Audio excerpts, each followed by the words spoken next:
진리 지키며 예 성도들 같이 주 찬송하다가 저 천국 보좌 앞에서 저 천국 보좌 앞에서 늘 찬송하게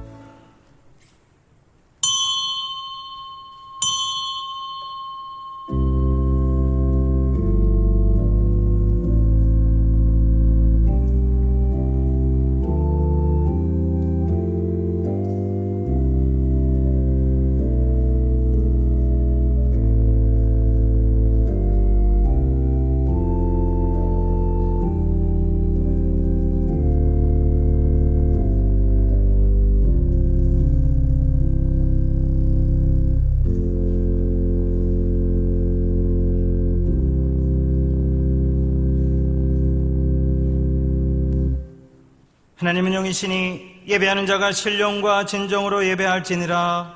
아멘.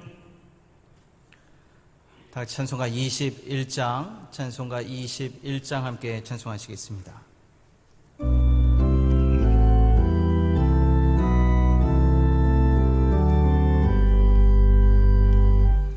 다 찬양하여라 전능한 창조의 주께 내 온 낮은 찬양 평강과 주님의 주님 성도들아 주 앞에 이제 나와 즐겁게 찬양하여라 다 찬양하여라 놀라운 만유의 주께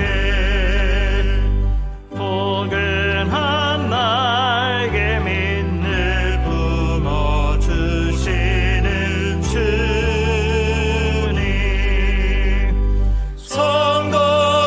성도들아 주님의 뜻 안에서 내 소원 다 이루리라 다 찬양하여라 온 몸과 마음을 바쳐 이 세상 만물이 주 앞에 다 나와 찬양 성도들아 기쁘게 소리 높여 영원히 찬양하여라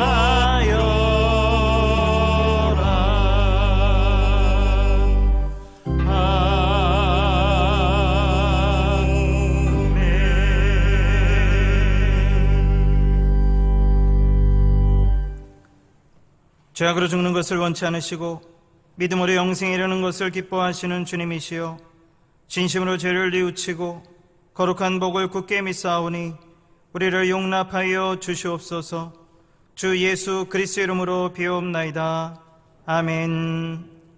전능하사 천지를 만드신 하나님 아버지를 내가 믿사오며 그 외아들 우리 주 예수 그리스도를 믿사오니 이는 성령으로 잉태하사 동정녀 마리아에게 나시고 본디오 빌라도에게 고난을 받으사 십자가에 못 박혀 죽으시고 장사한 지 사흘 만에 죽은 자 가운데서 다시 살아나시며 하늘에 오르사 전능하신 하나님 우편에 앉아 계시다가 죄례로서 산 자와 죽은 자를 심판하러 오시리라. 성령을 믿사오며 거룩한 공예와 성도가 서로 교통하는 것과 죄를 사하여 주시는 것과 몸이 다시 사는 것과 영원히 사는 것을 믿사옵나이다. 아멘. 교동문 105번 감사절 교동문 함께 교독하시겠습니다. 교동문 105번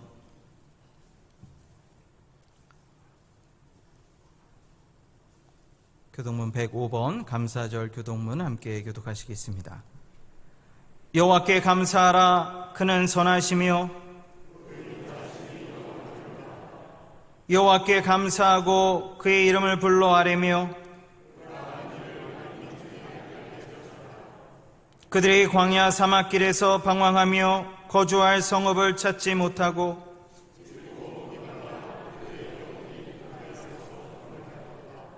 이에 그들이 근심 중에 여호와께 부르짖음에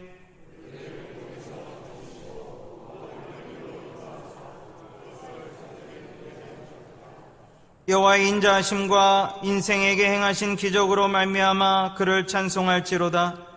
그가 사모하는 영혼에게 만족을 주시며 줄인 영혼에게 좋은 것으로 채워주심이로다.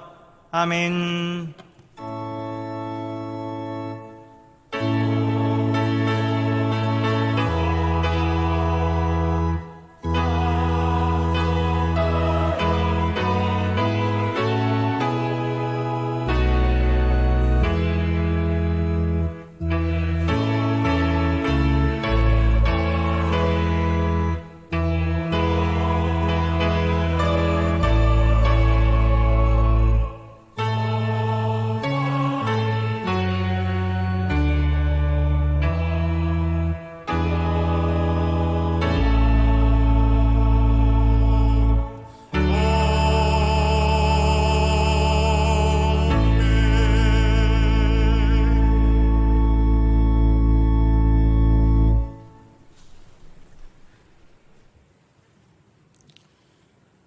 은혜로우신 하나님,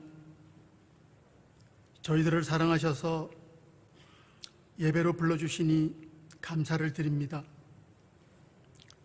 저희들도 날마다 창조주 하나님을 기억하고 사랑하며 말씀에 순종하고 세상의 본이 되는 삶을 살아야 하는데 그러지 못했습니다.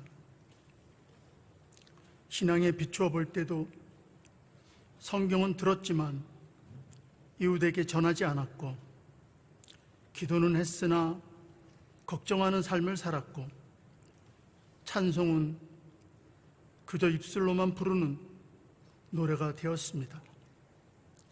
이 모든 허물을 용서하여 주시옵시고 우리 주 예수 그리스도의 보혈로 깨끗게 하여 주시옵소서.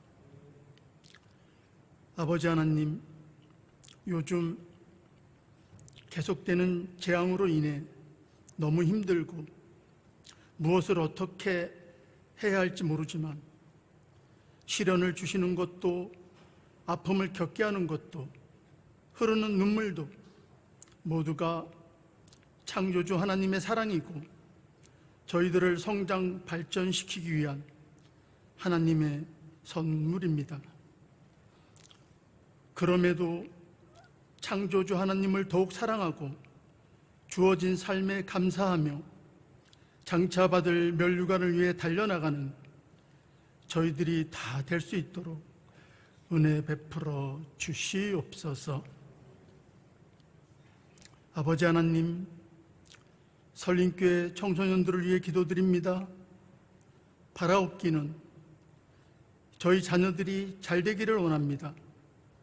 항상 바른 길로 가며 믿음으로, 신앙으로 성숙되어지고 성령이 동행하심으로 자녀들의 앞날이 밝아지고 열려지는 은총을 베풀어 주시옵소서.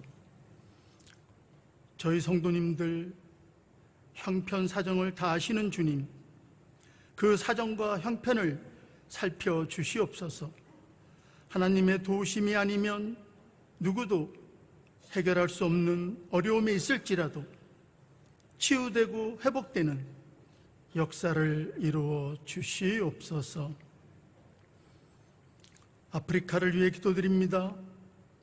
전쟁과 질병과 빈곤이 사라지고 하나님의 사랑이, 복음의 씨앗이 이 땅에 떨어져 믿음으로 구원받고 삶이 풍성해지는 민족으로 삼아 주시옵소서.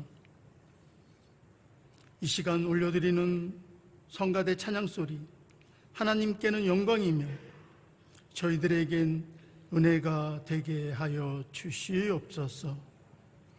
저희들도 이제부터 오직 예수, 오직 믿음 주시는 말씀에 의지하여 나아갈 수 있도록 힘과 용기로 붙들어 주시옵소서. 예수 그리스도의 이름으로 기도드리옵나이다. 아멘. 하늘에 계신 우리 아버지여, 이름이 거룩히 여김을 받으시오며 나라가 임하오시오. 뜻이 하늘에서 이루어진 것 같이 땅에서도 이루어지이다. 오늘 우리에게 일용할 양식을 주시옵고 우리가 우리에게 죄 지은 자를 사하여 준 것 같이 우리 죄를 사하여 주시옵고 우리를 시험에 들게 하지 마시옵고 다만 악에서 구하옵소서. 나라와 권세와 영광이 아버지께 영원히 쌓옵나이다. 아멘.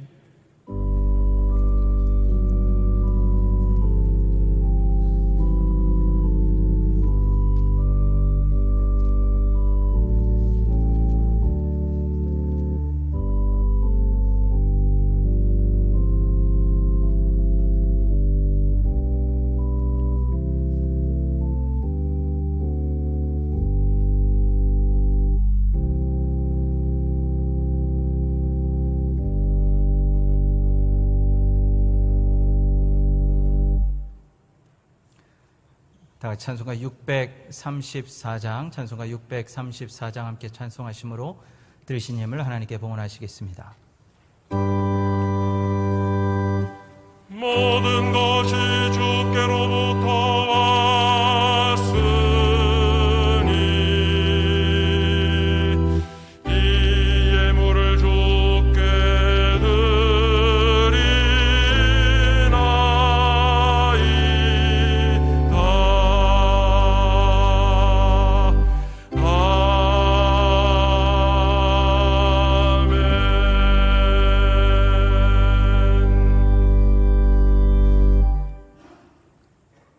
사랑과 은혜가 충만하신 하나님 아버지 감사와 찬송과 영광을 돌립니다. 특별히 맥주 감사 주일을 맞이해서 하나님께서 우리에게 베풀어 주신 그 놀라운 사랑을 다시 한번 생각하고 하나님 앞에 감사하는 시간을 갖게 하시니 다시 한번 감사를 드립니다. 주님께서 우리에게 허락하신 귀한 물질, 저들 거룩히 구별하여 주님의 것을 주님께 드립니다. 하나님 기뻐 받아주시고 또한 하나님의 영광을 위하여, 하나님 나라의 확장을 위하여, 복음과 선교의 열매를 위하여, 다음 세대를 위하여 하나님 사용하여 주시옵소서. 정성을 다한 손길, 믿음으로 드려지는 이 신앙의 고백과도 같은 이 예물을 주님께서 기쁘게 받아주시고 하늘의 영광으로 그리고 이 땅의 풍성함으로 하나님 채워 주시옵소서. 마음은 원이지만 사정이 여의치 못해 드리지 못한 안타까운 심령들도 있습니다. 그 안타까운 부르짖음을 주님께서 들으시고 응답하여 주시옵소서. 하루속히 회복될 수 있도록 힘과 용기와 지혜와 능력을 더하여 주시옵소서. 감사드리며 모든 말씀 우리 주 예수 그리스도의 이름으로 간절히 기도하옵나이다. 아멘.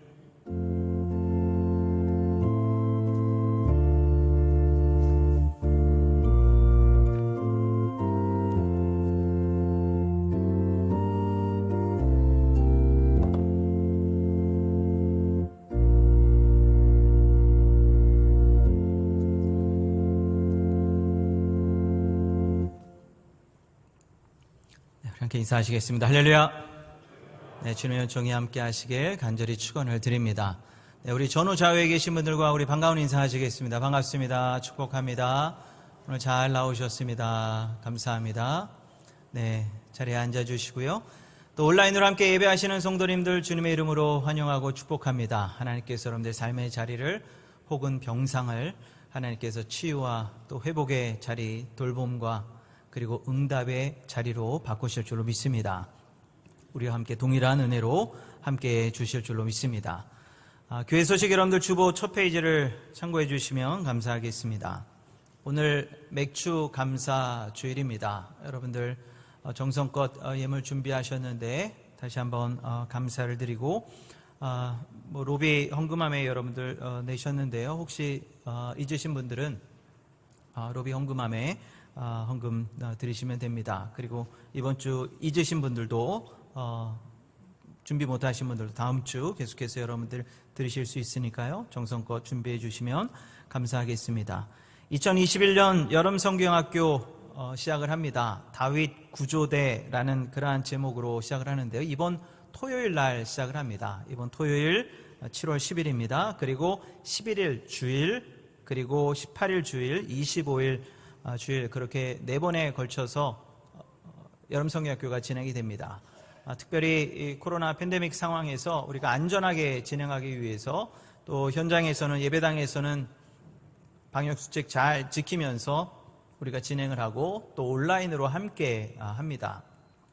성도님들 함께 참여할 수 있도록 함께 독려해 주시고 그리고 또 많은 성도님들 함께 기도해 주시기를 부탁을 드립니다. 오늘 예배 후에 바로 사랑성전에서 기획위원회로 모이도록 하겠습니다. 우리가 중요하게 결정해야 될 건축 관련해서 결정해야 될 또 몇 가지가 있습니다. 또 함께 주시면 감사하겠습니다. 그리고 부평서지방 교육자회의가 오늘 4시에 부평 우리 교회에서 있습니다. 여러분들 함께 기도해 주시기를 부탁을 드립니다. 그리고 한 가지 더 광고의 말씀을 드리면 지난번 금요일 우리가 미얀마를 위해서 기도하고 그리고 또 함께 헌금을 하셨습니다. 그래서 많은 분들 참여해 주셔서 너무너무 감사합니다. 1,000만 원 이상 우리가 헌금이 들어왔고 바로 그 주간에 바로 보냈습니다. 그래서 그곳에서 장비들을 구입을 하고 그리고 또 생필품을 구입을 해서 전달을 지금 하고 있습니다.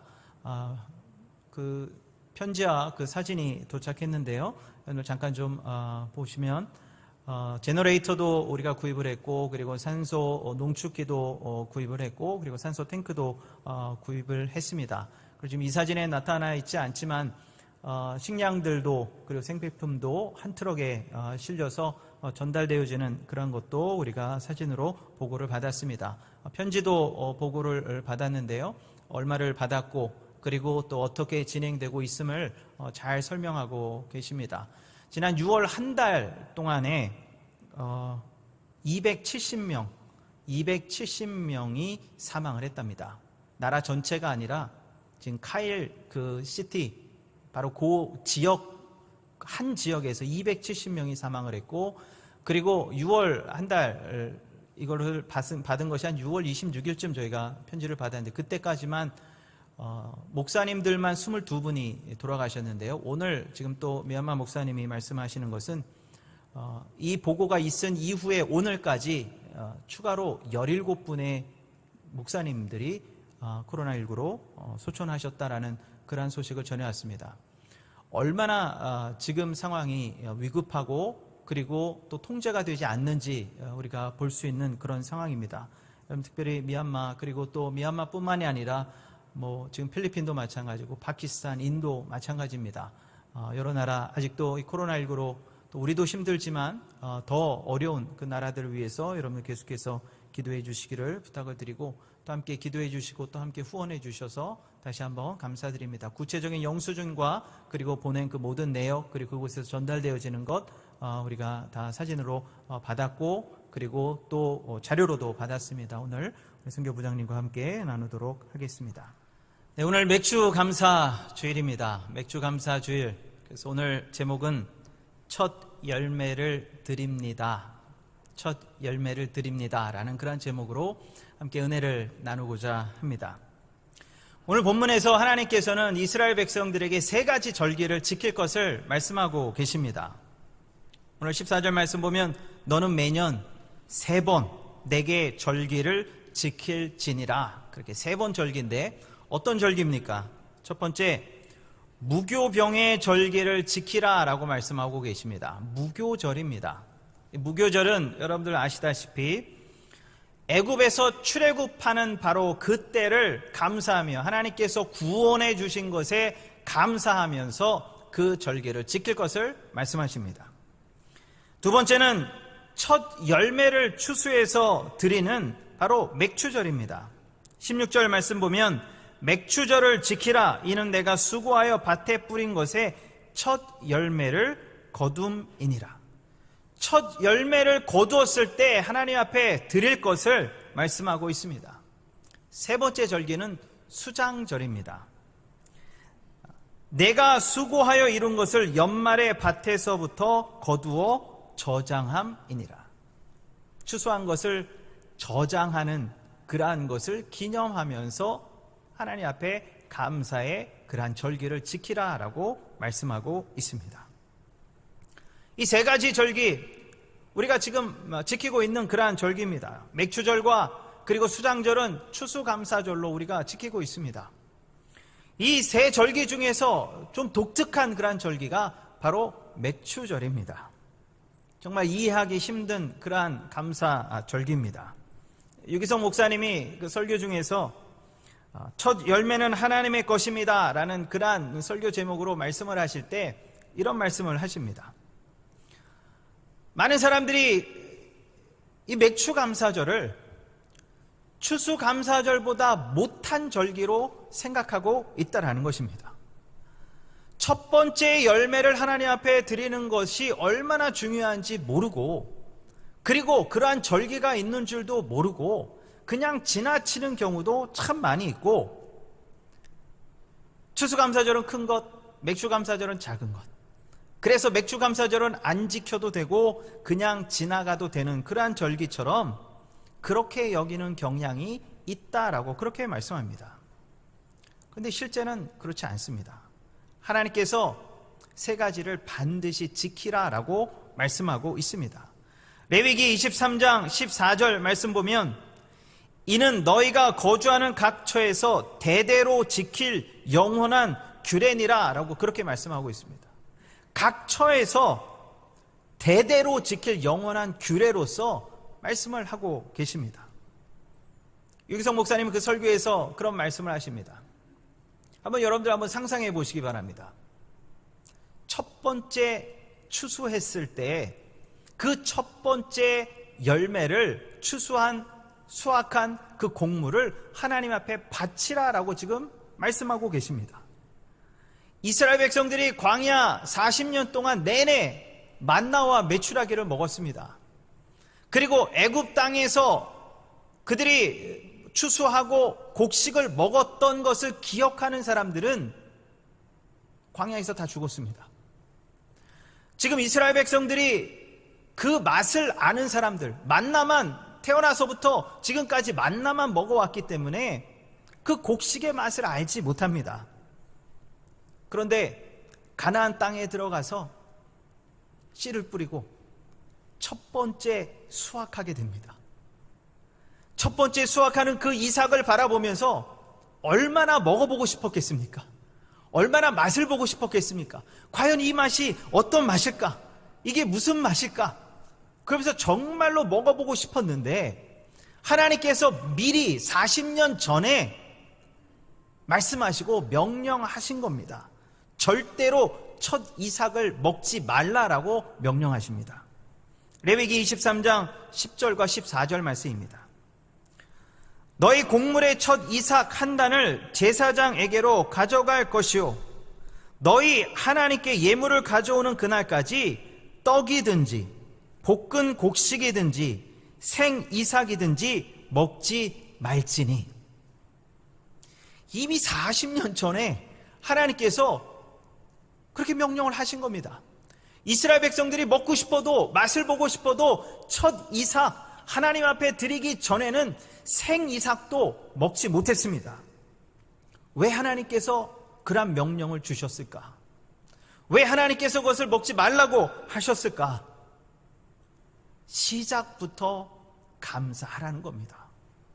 아무리 작은 것이라도 감사를 잊으면 안 된다라고 말씀하시는 겁니다.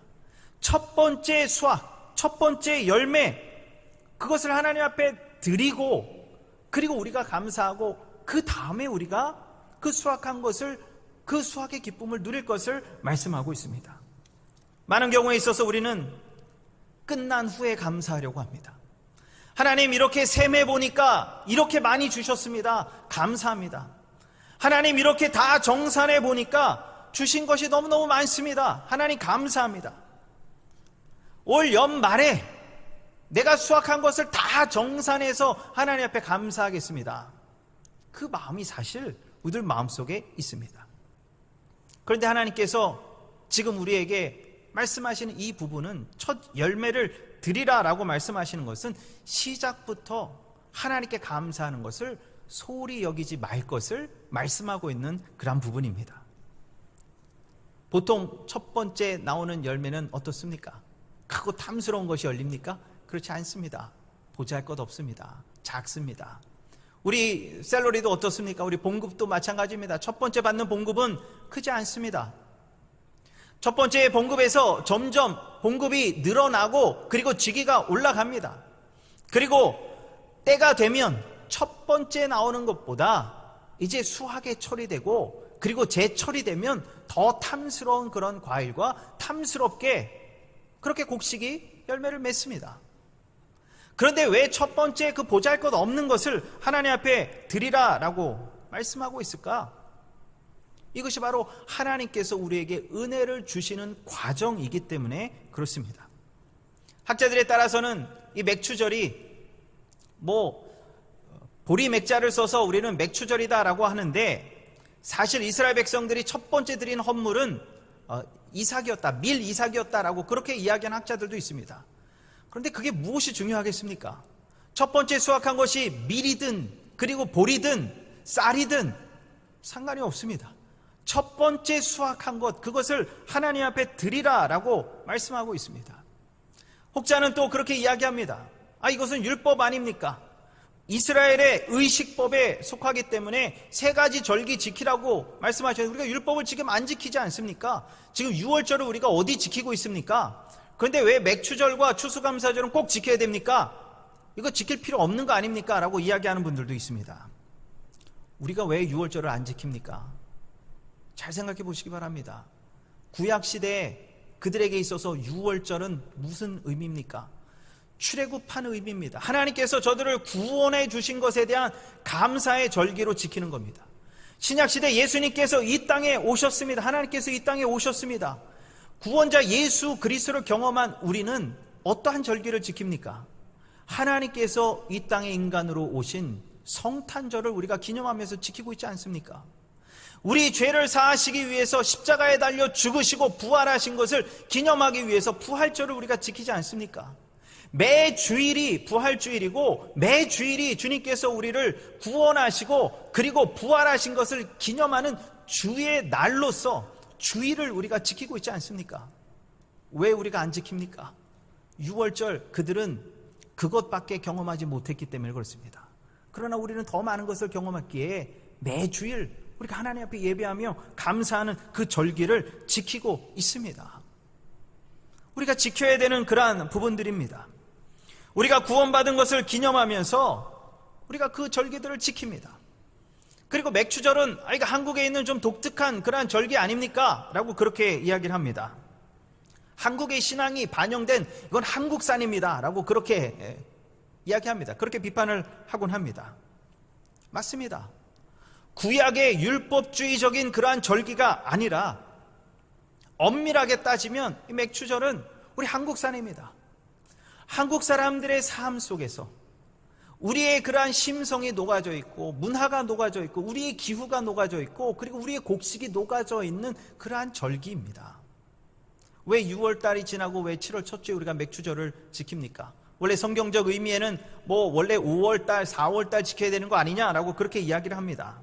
그러나 한국에서는 추수되어질 때, 보리가 추수되어질 때 6월 중순 6월 말에 보리를 추수합니다. 그것을 기념해서 우리 한국의 심성이 녹아져 있는 그런 맥추절을 우리가 지키고 있는 그런 모습입니다. 11월에 우리가 지키고 있는 추수감사절은 청교도들에 의해서 유래된 그 감사절을 우리가 지키고 있는 것처럼 맥추감사절은 우리의 심성이 녹아져 있는 그러한 절기로서 우리가 지키고 있습니다. 이것을 다 알지만 솔직히 부담스러운 우리 성도님들도 있습니다. 유기성 목사님도 그러셨고 사실 저도 그랬습니다. 유기성 목사님, 감사절이 복된 날인지 몰랐다라고 그렇게 고백을 하십니다. 어려서부터 의무감으로 모태신앙이었고 아버님 목사님이셨으니까 당연히 특별 헌금을 드려야 되는 날이고 그냥 감사절을 지켜야 되는 그런 날, 부담스러운 날이셨답니다. 그런데 하나님과의 관계가 직접적이지 않고 간접적이었을 때 그런 부담감이 있었는데, 그리고 또 성도들을 생각할 때 교인들이 얼마나 부담스러울까, 이것을 내가 꼭 강조해야 되나 라는 그런 마음이 있으셨답니다. 저도 그 마음이었는데 유기성 목사님도 그런 말씀을 하십니다. 그런데 성도들이 모두 다 저와 같은 마음이 아니라, 유기성 목사님 마음 같은 마음이 아니라 정말로 정성껏 맥추감사절을 지키는 성도들이 많이 있다는 겁니다. 이사야서를 읽다가 큰 충격을 받았습니다. 유기성 목사님 이야기입니다. 감사절이 되면 하나님께서 부담스러워 하신다라는 겁니다. 이사야 1장 14절 말씀 보면 내 마음이 너희의 월삭과 정한 절기를 싫어하나니 그것이 내게 무거운 짐이라 내가 지기에 곤비하였느니라. 이 말씀을 보면서 하나님께서는 절기를 싫어하신다라고 그렇게 해석하는 사람들이 있습니다. 잘못된 해석입니다.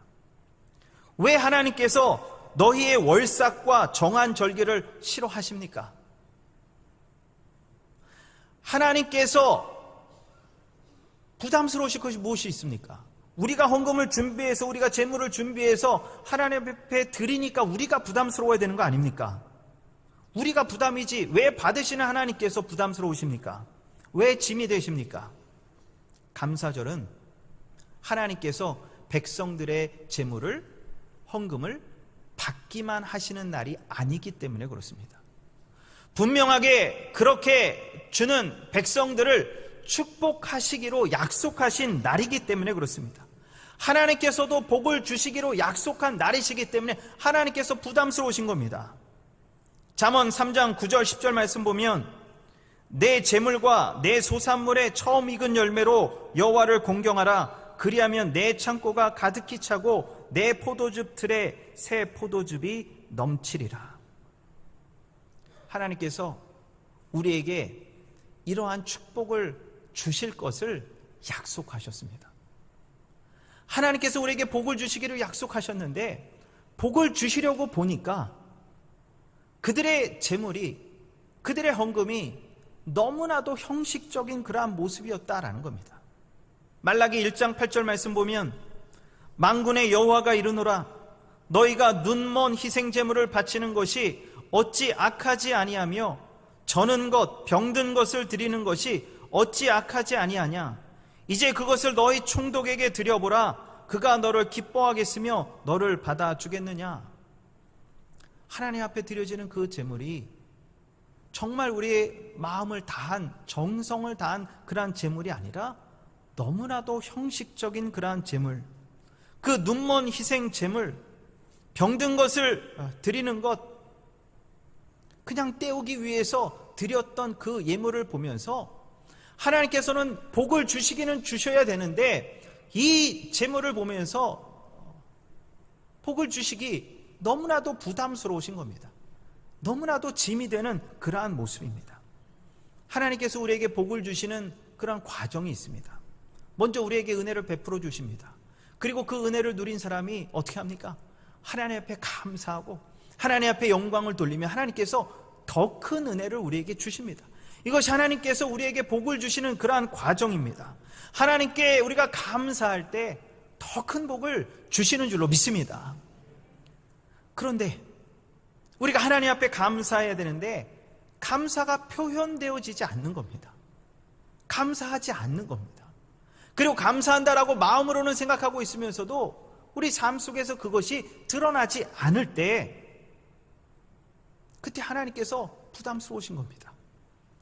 유기성 목사님 어머님이 40대 나이에 소천하셨습니다. 일찍 하나님의 부름을 받았습니다. 너무 일찍 돌아가셨습니다. 어머님이 돌아가시기 전에 가족들에게 그런 이야기를 남기셨다고 합니다. 유기성 목사님이 첫째 아들인데 큰애는 속이 어떤지 잘 모르겠어. 표현이 없어서 속을 잘 모르겠어. 그 이야기를 남기셨답니다. 유기성 목사님이 그 이야기를 듣고 대성통곡을 했다고 그렇게 고백을 하십니다. 본인은 마음으로 사랑하면 되지, 겉으로 표현하는 것이 그것이 가식적이고 외식적이지, 사실은 내 마음으로 사랑하고 내 마음으로 섬기고 마음으로 감사하면 이것이 더 좋은 것이다라는 그런 오해를 갖고 계셨답니다. 그래서 사실 잘 표현하지 않았던 그런 모습이 있습니다. 표현하지 않았더니 어머니께서 돌아가실 때까지 자기가 얼마나 어머니를 사랑하는지 어머니는 알지 못하셨다라는 겁니다. 사랑은, 감사는 표현해야 되는 겁니다. 표현하지 않으면 감사하지 않는 겁니다. 여러분들 길거리에서 광고 전단지를 받고 그분 손을 붙잡고 정말 감사합니다, 저에게 이 광고 전단지를 주셔서 정말 감사합니다, 여러분 그렇게 인사하십니까? 그렇게 인사하지 않지 않으십니까? 감사합니다라고 받으십니까? 그렇게 인사도 안 하지 않으십니까? 왜 그렇게 인사하지 않으십니까? 귀찮기 때문에 그렇습니다. 정말로 감사하다면 감사하다라고 표현을 하겠죠. 그러나 귀찮기 때문에 감사하다는 표현을 하지 않습니다. 아무 말 하지 않고 지나갑니다. 우리가 하나님께 감사합니다라고 표현할 때 그 표현은 표현되어져야 되는 겁니다. 드러나야 되는 겁니다. 이것이 바로 은혜 받은 사람들이 해야 되는 모습이고, 은혜 받은 사람이라면 당연히 하나님 앞에 감사하고 감사합니다라는 그 표현이 드러나야 되는 겁니다. 그 표현 없이 하나님께서 내 마음을 다 아시지, 하나님께서 내가 얼마나 하나님 앞에 감사하는지 다 아시지, 그리고 감사의 표현을 하지 않는다라는 것, 이것은 있을 수 없는 그러한 모습이고, 은혜를 받고도 은혜를 알지 못하는 그러한 사랑입니다. 하나님께서 복 주시기에 너무나도 부담스러운 사람입니다. 그럼 우리가 어떻게 하나님 앞에 감사를 표현해야 됩니까? 여러분들 그러실 수 있습니다. 목사님, 감사할 조건이 별로 없습니다. 기도도 응답되지 않고 원망스러운 일만 있고 계속해서 이 어려움만 주시는데 내가 무엇으로 감사를 합니까? 그러십니까? 응답받지 못한 것을 생각할 때 그러실 수 있습니다. 그러나 여러분들이 구하시지 않았는데 주셨던 수많은 것들이 있습니다. 아까도 말씀드렸지만 우리가 코로나19 이 상황을 겪으면서 이 팬데믹 속에서 우리가 무엇을 느낍니까? 와, 그전에 미처 알지 못했던 그 많은 순간들, 이 모든 것이 다 하나님의 은혜였구나. 우리의 자유가 없어지고 우리 건강이 없어지고 나의 것들이 상실되어지고 나니까 이 모든 것이 하나님의 은혜였구나, 이 모든 것을 미처 감사하지 못했구나라는 것을 우리가 지금 깨닫고 있지 않습니까? 하나님께서 우리에게 주셨던 것, 이미 우리가 받았던 것, 누렸던 것, 그리고 지금은 내 손에 없지만 나에게 주셨던 것을 우리가 다시 한번 생각할 때 그때 감사할 수 있는 겁니다. 감사의 조건이 없는 것이 아닙니다. 이미 받은 은혜에 대해서 감사하고, 그리고 그 감사가 넘칠 때 하나님의 복이 우리에게 임하는 것입니다. 그 감사가 없는데 우리 삶이 결코 복될 수가 없습니다. 성경에 나오는 무서운 죄 중에 하나가 바로 원망과 불평의 죄입니다. 원망과 불평의 죄, 얼마나 큰 죄인지 여러분들 다 아십니다. 광야에서 출애굽한 이스라엘 백성들이 원망과 불평하다 다 가나안 땅에 들어가지 못했습니다. 땅에서 죽었습니다. 여호수아와 갈렙 외에는 아무도 들어가지 못했습니다. 감사가 없는 삶은 이렇게 끝이 나는 것입니다. 많은 사람들이 자기가 감사가 없다, 나는 원망하고 불평하지 않는다라고 이야기합니다. 나는 감사하고 있다, 내가 언제 원망과 불평을 했는가 라고 그렇게 이야기를 합니다. 그런데 실제로 한번 삶을 돌아보시기 바랍니다. 정말로 내가 감사를 표현하고 있는지 한번 생각해 보시기 바랍니다. 원망과 불평은 너무 쉽게 우리가 잘 표현합니다. 그러나 감사를 정말 표현하고 있는가 한번 생각해 보시기 바랍니다. 감사함으로 하나님의 놀라운 복, 하나님께서 복 주시기를 기다리고 계시고 하나님께서 부어 주시기를 너무나도 원하시는데 감사하지 못함으로 원망과 불평으로 하나님 마음에 짐이 되고 부담이 되는 우리 삶은 아닌가? 다시 한번 돌아보시고 감사함으로 하나님의 놀라운 복을 누리시는 저와 여러분 되시기를 주님의 이름으로 간절히 축원을 드립니다. 우리의 영적 상황을 우리가 잘 살펴보아야 됩니다. 그러기 위해서 중요한 것이 있습니다.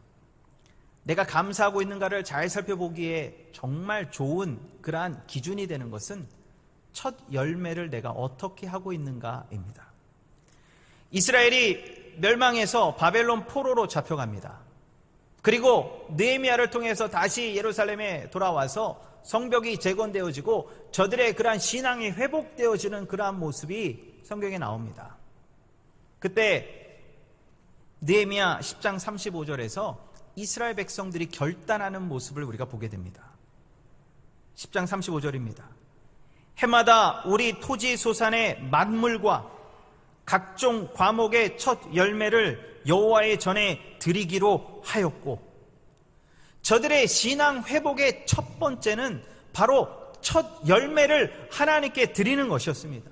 첫 열매를 하나님 앞에 드리는 바로 그 헌신, 그것이 회복되어지는 겁니다.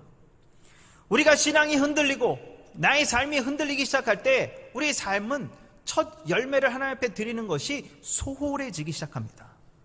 하나님 앞에 첫 열매를 드리는 것을 소홀히 하기 시작할 때 그때 이스라엘 백성들이 타락의 길로 걷게 되었습니다. 이것이 바로 신앙생활이 타락하게 된 증거가 바로 여기에 있다라고 유기성 목사님 그렇게 이야기합니다. 첫 열매 너무나도 중요한 모습입니다. 하나님께서 첫 열매를 중요하게 여기시는 이유가 있습니다. 그 이유는 첫 열매가 가지고 있는 상징성 때문에 그렇습니다. 우리는 나무를 보면서 물론 전문가이신 분들은 나무만 보고도 이파리만 보고도 이것이 어떠한 나무인지 아십니다. 그러나 많은 사람들은 열매가 맺어진 다음에 그 나무가 어떤 나무인지 압니다. 사과가 열리면 그 이후부터 사과가 열릴 것을 우리가 압니다. 배가 열리면 그 이후부터 배가 열릴 줄로 압니다. 첫 번째 열매가 너무나도 중요한 겁니다. 그 첫 번째 그 상징성 정말로 귀한 것입니다. 그래서 첫 열매를 바친다라는 것은 모든 것을 바친다라는 그러한 상징의 그러한 모습을 담고 있습니다. 그리고 하나님께서 이스라엘 백성들에게 명령하신 것은 가나안 땅에 들어가서가 아니라 가나안 땅에 들어가기 전 이미 40년 전에 말씀하시고 명령하신 것이라는 겁니다. 하나님께서 즉흥적으로 말씀하신 것이 아니라 하나님의 섭리와 계획이 있어서 이미 오래전에 이것을 말씀해 놓으셨다라는 겁니다. 분명한 의도와 아주 강한 하나님의 의지가 이 안에 담겨져 있다라는 것입니다. 출애굽기뿐만이 아니라 레위기, 신명기에 걸쳐서 계속해서 말씀하고 계시고 역사서, 예언서, 신약 성경에 이르기까지 첫 열매가 갖고 있는 상징성과 중요한 것을 말씀하고 계십니다. 첫 열매는 우리의 것이 아니라 하나님의 것이라는 겁니다. 하나님의 것이기에 우리가 하나님께 다시 드리는 겁니다. 우리의 것을 드리는 것이 아니라 이것이 하나님의 것이라는 겁니다. 그래서 첫 열매를 하나님 앞에 드리는 것을 소홀히 할 때 우리는 어떠한 삶을 살아가게 되는 겁니까? 하나님의 것을 도둑질하는 겁니다. 나는 감사하고 있습니다. 원망하지 않습니다. 감사를 잘 표현하고 있습니다. 라고 하면서도 하나님의 것을 내 것인 양 가져가는 겁니다. 첫 열매는 하나님의 것입니다.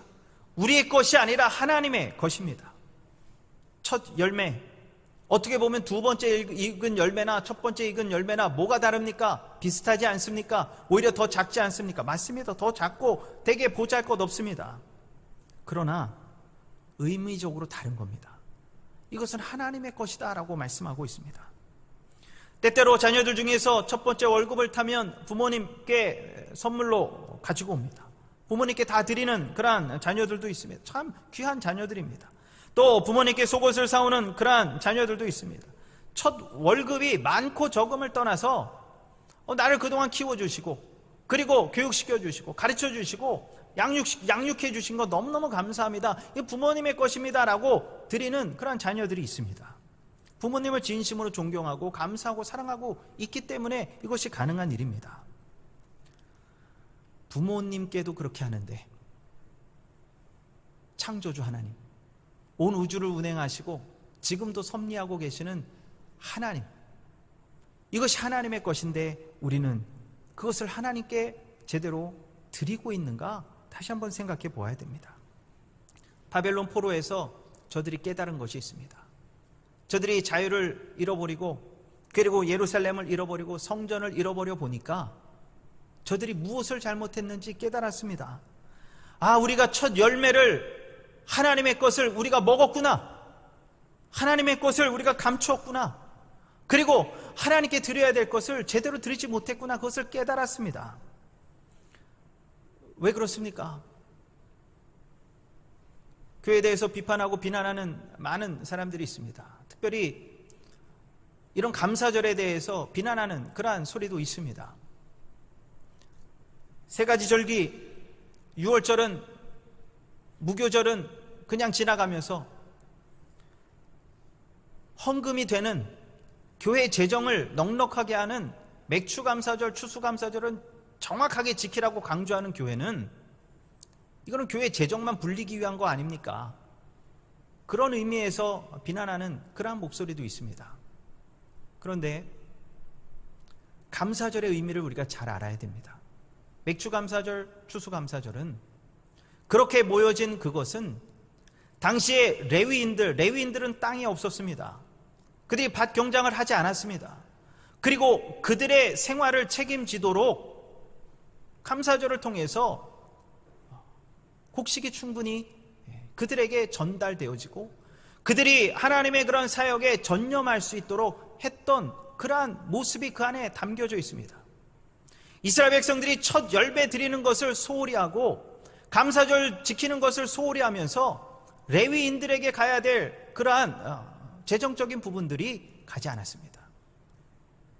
당연히 레위인들도 밭을 경작하기 시작합니다. 하나님의 사역에 소홀히 하기 시작합니다. 그러면서 신앙이 소홀해집니다. 이스라엘 백성들의 그러한 신앙의 틀이 무너지기 시작합니다. 결국은 바벨론 포로로 가는 그러한 일을 겪게 됩니다. 우리가 철저히 예물을 드리는 겁니다. 철저히 열매를 드리는 겁니다. 한국 교회가 성장했지만 아직도 80% 이상 되는 교회가 재정적으로 어려움을 겪고 있습니다. 지금 뉴스 미디어에서 나오고 있는 것은 아주 소수의 교회입니다. 넉넉한 교회가 어디 있습니까? 다시 한번 우리가 하나님의 것을 하나님의 것으로 우리가 드리고 그리고 첫 열매를 하나님 앞에 드릴 때 하나님께서 우리에게 복 주신다 약속하셨고 그리고 당연히 우리가 해야 될 그러한 일임에도 불구하고 감사절을 지키지 않고 그리고 감사의 예물을 드리지 않고 그리고 첫 열매를 우리가 먹어버리고 그리고 하나님 앞에 어떠한 복을 받기를 우리가 원하겠습니까? 맥주 감사절 다시 한번 우리 삶을 돌아봅니다. 첫 번째 소산을 하나님 앞에 드리는 겁니다. 우리 상반기 6개월 동안 하나님 앞에 우리가 주신 것 그것을 정산해서 드리는 것도 참 중요한 그런 의미입니다. 추수감사절도 마찬가지입니다. 그러나 원래의 의미는 나에게 허락하신 첫 열매, 우리가 수확한 첫 열매, 이것은 바로 하나님의 것이기에 하나님께 다시 드리는 그러한 시간입니다. 바라기는 첫 열매를 드림으로 하나님의 놀라운 복을 누리시는 저와 여러분 그리고 우리 설림교회 성도들 되시기를 주님의 이름으로 간절히 축원을 드립니다. 다 같이 기도하시겠습니다. 사랑의 주님, 첫 열매는 주님의 것인데 저희들 미처 깨닫지 못하고 우리가 먹었습니다. 우리가 누렸습니다. 그러면서도 하나님의 복을 기다리고 하나님의 복 주심을 저희들 믿었습니다. 하나님 마음을 부담스럽게 그리고 짐으로 느끼시도록 우리가 그렇게 했습니다.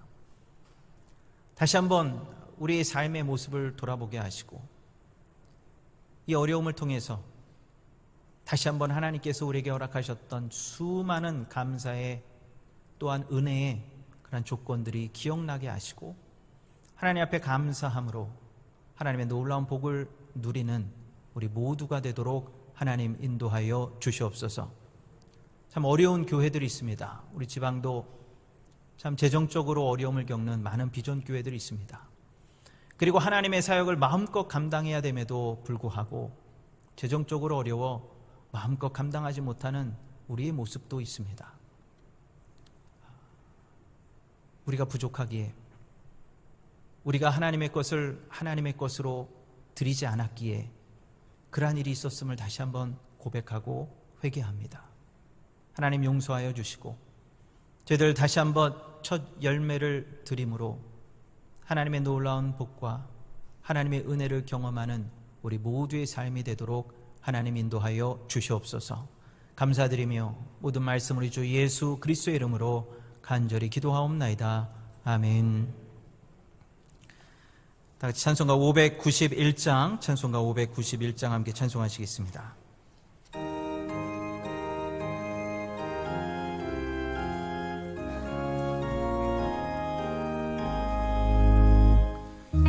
밭에 농부 나가시 뿌려놓고 주 크신 능력 내로 잘 길러주셨네. 또 사시사철 따라 햇빛과 단비를 저 밭에 내려주니 그 사랑 없네.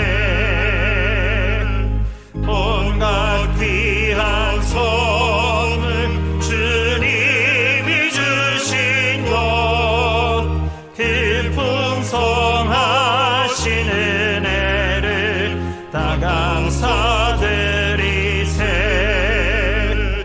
저 산과 들을 보라 참 아름답구나.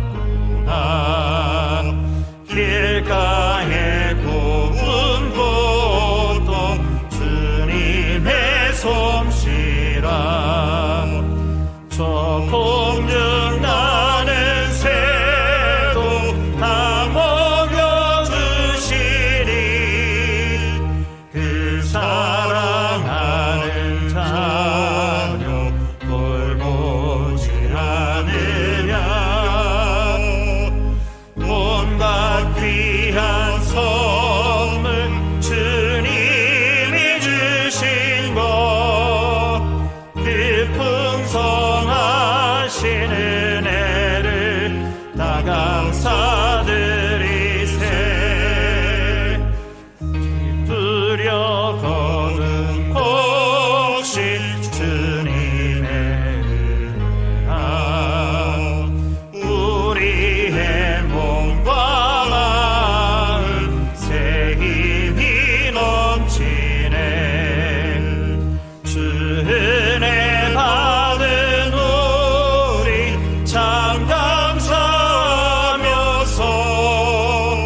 이 예물 드리오니 다 받아주소서. 온갖 귀한 선물 주님이 주신 것, 그 풍성하신 은혜를 다 감사드리세.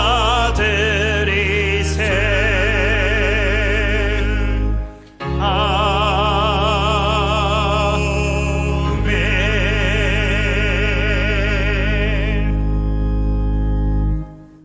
사랑의 주님, 우리에게 복 주시기를 원하시고 그리고 마음껏 축복하기를 원하시는 하나님의 마음을 저희들 깨닫게 하시니 감사를 드립니다.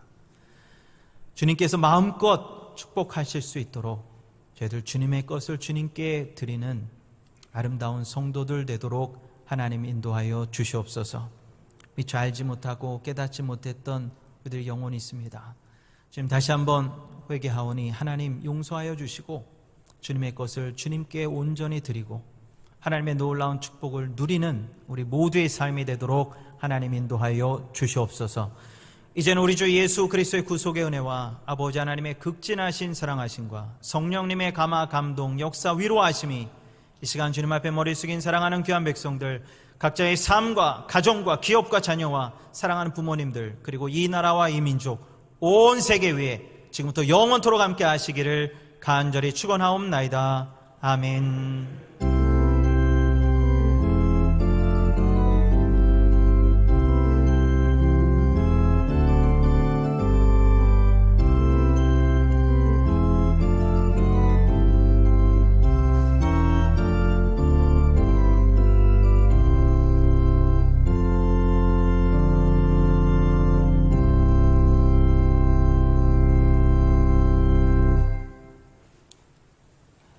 감사합니다. 예배를 모두 마쳤습니다. 평안한 하루, 복된 한 주간 되시기 바랍니다. 감사합니다.